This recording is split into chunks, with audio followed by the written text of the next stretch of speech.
Hey everyone, welcome back to Kannada beauty channel. ನಾನು ಸ್ವಾತಿ. ಇವತ್ತಿನ ವಿಡಿಯೋದಲ್ಲಿ ನಾನು ಮನೆಯಲ್ಲೇ ಯಾವ ರೀತಿ ನ್ಯಾಚುರಲ್ ಲಿಪ್ ಬಾಮನ್ನು ತಯಾರಿಸೋದು ಅಂತ ನೋಡೋಣ. ಫ್ರೆಂಡ್ಸ್, ತುಂಬ ಜನಕ್ಕೆ ಗೊಂದಲ ಇರುತ್ತೆ ನಾವು ಯಾಕೆ ಲಿಪ್ ಬಾಮನ್ನು ಬಳಸಬೇಕು ಅಂತ. ಲಿಪ್ ಬಾಮ್ ನಮ್ಮ ತುಟಿಗಳ ಸೌಂದರ್ಯವನ್ನು ಕಾಪಾಡುತ್ತೆ ಹಾಗೂ ತುಟಿಗಳ ತಾಜಾತನವನ್ನು ಕಾಪಾಡಲು ಲಿಪ್ ಬಾಮನ್ನು ಬಳಸಲೇಬೇಕು. ಹಾಗೂ ವಾತಾವರಣದಲ್ಲಿ ಉಂಟಾಗುವ ಬದಲಾವಣೆಯಿಂದಾಗಿ ನಮ್ಮ ತುಟಿಗಳು ಬಿರುಕುಗಳು ಬೀಳುತ್ತೆ. ಹಾಗಾಗಿ ನಾವು ಲಿಪ್ ಬಾಮನ್ನು ಬಳಸಬೇಕು. ಹಾಗೂ ತುಟಿಗಳು ತುಂಬ ಕಪ್ಪಾಗಿದ್ದರೆ ಈ ಲಿಪ್ ಬಾಮನ್ನು ನಿಯಮಿತವಾಗಿ ಬಳಸೋದ್ರಿಂದ ತುಟಿಗಳು ನ್ಯಾಚುರಲ್ ಆಗಿ ಪಿಂಕ್ ಆಗುತ್ತೆ. ಫ್ರೆಂಡ್ಸ್, ನೋಟ್ ಮಾಡ್ಕೊಳ್ಳಿ, ಲಿಪ್ ಬಾಮ್ ಬಳಸೋ ಮುನ್ನ ಪ್ರತಿಯೊಬ್ಬರೂ ಈ ವಿಷಯನ ಗಮನದಲ್ಲಿ ಇಡಲೇಬೇಕು. ಅದೇನಂತಂದರೆ, ತುಂಬ ಜನ ಪದೇ ಪದೇ ಲಿಪ್ ಬಾಮನ್ನು ಅಪ್ಲೈ ಮಾಡ್ಕೊಳ್ತಾ ಇರ್ತಾರೆ. ಅಂದರೆ ಪ್ರತಿ ಗಂಟೆಗೆ ಅಥವಾ ಲಿಪ್ ಬಾಮ್ ಫೇಡ್ ಆದಾಗ ಮತ್ತೆ ಮತ್ತೆ ಹೋಗಿ ಅಪ್ಲೈ ಮಾಡ್ಕೊಳ್ಳೋ ಅಭ್ಯಾಸ ಇರುತ್ತೆ. ಫ್ರೆಂಡ್ಸ್, ಇದು ತುಂಬಾ ರಾಂಗ್. ಇದರಿಂದ ಬಾಡಿಯಲ್ಲಿ ಡಿಹೈಡ್ರೇಷನ್ ಪ್ರಾಬ್ಲಮ್ ಕೂಡ ಆಗುತ್ತೆ. ಅಂದರೆ ನಿಮ್ಮೆಲ್ಲರಿಗೂ ಗೊತ್ತಿರುವ ಹಾಗೆ ಸಾಮಾನ್ಯವಾಗಿ ತುಟಿಗಳು ಒಣಗ್ತಾ ಇದ್ದರೆ ಅದು ಬಾಡಿಯಲ್ಲಿ ನೀರಿನ ಅಂಶ ಕಡಿಮೆ ಆಗಿದೆ ಅಂತ. ಅದೇ ನಾವು ಪದೇ ಪದೇ ಲಿಪ್ ಬಾಮನ್ನು ಅಪ್ಲೈ ಮಾಡ್ಕೊಳ್ಳೋದ್ರಿಂದ ಆ ಬದಲಾವಣೆ ನಮಗೆ ಗೊತ್ತಾಗಲ್ಲ. ಇದರಿಂದ ಬಾಡಿಯಲ್ಲಿ ನೀರಿನ ಅಂಶ ಕಡಿಮೆಯಾಗಿ ಡಿಹೈಡ್ರೇಷನ್ ಪ್ರಾಬ್ಲಮ್ ಕೂಡ ಆಗುತ್ತೆ. ಹಾಗಾಗಿ ದಿನದಲ್ಲಿ 2 ಸಾರಿ ಹಚ್ಚಿದ್ರೆ ಸಾಕು. ಅಂದರೆ ಸ್ನಾನ ಆದ ನಂತರ ಹಾಗೂ ಮಲಗುವ ಮುನ್ನ ಅಪ್ಲೈ ಮಾಡ್ಕೊಳ್ಳೋದ್ರಿಂದ ತುಟಿಗಳ ಸೌಂದರ್ಯ ಜೊತೆ ತಾಜಾತನವನ್ನು ಕಾಪಾಡ್ಬೋದು. ಫ್ರೆಂಡ್ಸ್, ತಡ ಮಾಡದೆ ವಿಡಿಯೋನ ಸ್ಟಾರ್ಟ್ ಮಾಡೋಣ. ಅದಕ್ಕೂ ಮೊದಲು ನೀವಿನ್ನೂ ಕೂಡ ನನ್ನ ಚಾನಲ್ನ ಸಬ್ಸ್ಕ್ರೈಬ್ ಆಗ್ತಿ ನೋಡ್ತಾ ಇದ್ರೆ ಮೇಕ್ ಶೋರ್ ನನ್ನ ಚಾನಲ್ನ ಸಬ್ಸ್ಕ್ರೈಬ್ ಆಗಿ. ಈ ವಿಡಿಯೋ ನಿಮಗೆ ಖಂಡಿತವಾಗಿ ಇಷ್ಟ ಆಗುತ್ತೆ ಅಂದ್ಕೊಂಡಿದ್ದೀನಿ. ಹಾಗಾಗಿ ಲೈಕ್ ಹಾಗೂ ಶೇರ್ ಮಾಡುವ ಮೂಲಕ ಪ್ರೋತ್ಸಾಹನ ನೀಡಿ. ಫ್ರೆಂಡ್ಸ್, ಇದರಲ್ಲಿ ಯೂಸ್ ಮಾಡಿರೋ ಇಂಗ್ರೀಡಿಯೆಂಟ್ಸ್ ಎಲ್ಲ ನ್ಯಾಚುರಲ್, 100% ನ್ಯಾಚುರಲ್, ಯಾವುದೇ ಕೆಮಿಕಲ್ ಇರುವ ವಸ್ತುಗಳನ್ನು ಬಳಸಿಲ್ಲ. ಹಾಗೂ ಈ ವಸ್ತುಗಳು ನಿಮ್ಮ ಮನೆಯಲ್ಲಿ ಈಸಿಯಾಗಿ ಅವೈಲೇಬಲ್ ಇರುತ್ತೆ. So let's start the video. Lip balm ಮಾಡೋಕ್ಕೆ ಏನೆಲ್ಲ ಬೇಕು ಅಂತ ನೋಡ್ಕೊಂಬಿಡೋಣ. ಮೊದಲಿಗೆ 4 ರೋಸ್ಗಳನ್ನು ತೊಗೊಂಡಿದ್ದೀನಿ. Coconut oil, castor oil, empty container ಹಾಗೂ ವ್ಯಾಸಲಿನ್ ಪೆಟ್ರೋಲಿಯಂ ಜೆಲ್ಲಿ. ಇವಾಗ ಒಂದು ಎಂಟಿ ಬೌಲ್ನಲ್ಲಿ ಕೇವಲ ರೋಸ್ ಪೆಟಲ್ಸನ್ನು ತೆಗೆದು ಹಾಕ್ತಾ ಇದ್ದೀನಿ. ಇವಾಗ ಈ ರೋಸ್ ಪೆಟಲ್ಸನ್ನು ಕ್ರಷ್ ಮಾಡ್ಕೊಳ್ಳೋಣ. ಈ ರೀತಿ ಕ್ರಷ್ ಮಾಡ್ತಾ ಇದ್ದೀನಿ. ಈ ರೀತಿ ಚೆನ್ನಾಗಿ ಕ್ರಷ್ ಮಾಡ್ಕೋಬೇಕು. ಇವಾಗ ನಾನು ಇದನ್ನು ಚೆನ್ನಾಗಿ ಕ್ರಷ್ ಮಾಡ್ಕೊಂಡಿದ್ದೀನಿ. ನೀವು ನೋಡ್ತಾ ಇರ್ಬೋದು. ಗ್ಯಾಸ್ ಸ್ಟೋವ್ ಮೇಲೆ ಒಂದು ಐರನ್ ತವಾವನ್ನು ಇಟ್ಟಿದ್ದೀನಿ. ಇವಾಗ ಫ್ಲೇಮನ್ನು ಆನ್ ಮಾಡಿದ್ದೀನಿ. ಇವಾಗ ಇದನ್ನು ಬಿಸಿ ಆಗಲು ಬಿಡೋಣ. ಬಿಸಿ ಆದ ನಂತರ ಒಂದು ಕಟೋರಿಯನ್ನು ಇಟ್ಟಿದ್ದೀನಿ. ಇವಾಗ 3 ಟೇಬಲ್ ಸ್ಪೂನಷ್ಟು ಕೊಕೊನಟ್ ಆಯಿಲನ್ನು ಸೇರಿಸ್ತಾ ಇದ್ದೀನಿ.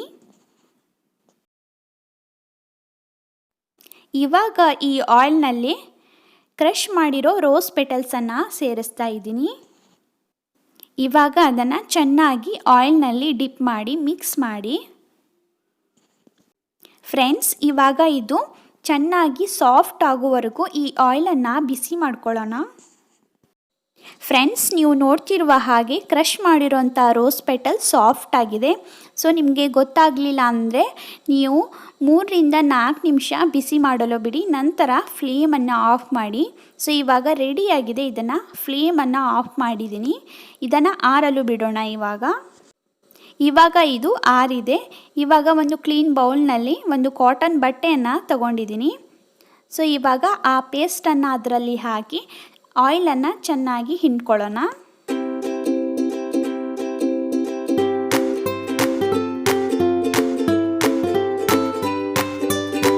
ಈ ರೀತಿ ಎಲ್ಲ ಆಯಿಲನ್ನು ಹಿಂಡ್ಕೋಬೇಕು. ಅದಾದ ನಂತರ ಇದ್ರ ಜೊತೆಗೆ ಇವಾಗ ನಾನು 1/2 ಟೇಬಲ್ ಸ್ಪೂನಷ್ಟು ಕ್ಯಾಸ್ಟರ್ ಆಯಿಲನ್ನು ಸೇರಿಸ್ತಾ ಇದ್ದೀನಿ. ಇವಾಗ ಇದನ್ನು ಒಂದು ಗುಡ್ ಮಿಕ್ಸ್ ಕೊಡಿ. ಚೆನ್ನಾಗಿ ಮಿಕ್ಸ್ ಮಾಡಬೇಕು ಫ್ರೆಂಡ್ಸ್. ಇವಾಗ ಪೆಟ್ರೋಲಿಯಂ ಜೆಲ್ಲಿಯನ್ನು ತೊಗೊಳ್ತಾ ಇದ್ದೀನಿ. ಫ್ರೆಂಡ್ಸ್, ಮೆಸರ್ಮೆಂಟು ಕರೆಕ್ಟಾಗಿರಬೇಕು. ನಾನು 3 ಟೇಬಲ್ ಸ್ಪೂನ್ ಕೊಕೊನಟ್ ಆಯಿಲನ್ನು ತೊಗೊಂಡಿದ್ದೀನಿ. ಹಾಗಾಗಿ 3 ಟೇಬಲ್ ಸ್ಪೂನಷ್ಟು ಪೆಟ್ರೋಲಿಯಂ ಜೆಲ್ಲಿ ಕೂಡ ತೊಗೋಬೇಕು. ಸೊ ಈ ರೀತಿ ಕ್ಯಾಂಡಲ್ ಇಟ್ಟು ಮೆಲ್ಟ್ ಮಾಡ್ತಾ ಇದ್ದೀನಿ. ನೀವು ಡಬಲ್ ಬಾಯ್ಲಿಂಗ್ ಪ್ರೊಸೆಸ್ನಿಂದನೂ ಅದನ್ನು ಮೆಲ್ಟ್ ಮಾಡ್ಬೋದು. 3 ಟೇಬಲ್ ಸ್ಪೂನಷ್ಟು ಪೆಟ್ರೋಲಿಯಂ ಜೆಲ್ಲಿಯನ್ನು ಸೇರಿಸಿದ್ದೀನಿ. ಸೊ ಇದನ್ನು ಎಲ್ಲನೂ ಇವಾಗ ಚೆನ್ನಾಗಿ ಒಂದು ಗುಡ್ ಮಿಕ್ಸ್ ಕೊಡಬೇಕು. ಇವಾಗ ಇದು ಕಂಟೈನರ್ನಲ್ಲಿ ಸ್ಟೋರ್ ಮಾಡಲು ರೆಡಿಯಾಗಿದೆ. ಇಲ್ಲಿ ನಾನು ಖಾಲಿಯಾಗಿರೋ ಲಿಪ್ಸ್ಟಿಕ್ ಕಂಟೈನರನ್ನು ತೊಗೊಂಡಿದ್ದೀನಿ.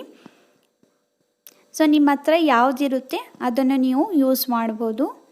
ಈ ರೀತಿ ಕಂಟೈನರ್ನಲ್ಲಿ ಫಿಲ್ ಮಾಡಿ ರೆಫ್ರಿಜಿರೇಟರ್ನಲ್ಲಿ ಸ್ಟೋರ್ ಮಾಡಿಡಿ.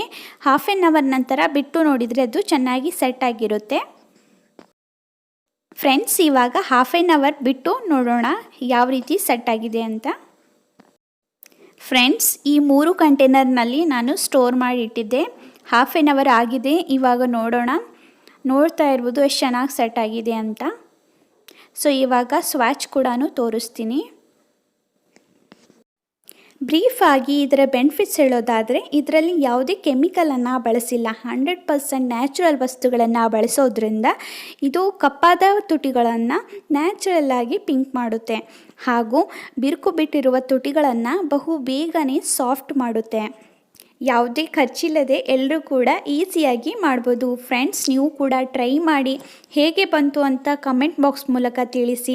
ಅದರ ಫೋಟೋ ತೆಗೆದು ಕೂಡ ನೀವು ನನ್ನ ಇನ್ಸ್ಟಾಗ್ರಾಮ್ನಲ್ಲಿ ಶೇರ್ ಮಾಡ್ಬೋದು. ನೆಕ್ಸ್ಟ್ ವಿಡಿಯೋದಲ್ಲಿ ಆ ಇಮೇಜ್ಗಳನ್ನು ನನ್ನ ಸಬ್ಸ್ಕ್ರೈಬರ್ ಹಾಗೂ ವ್ಯೂವರ್ಸ್ ಜೊತೆ ನಾನು ಶೇರ್ ಮಾಡ್ತೀನಿ.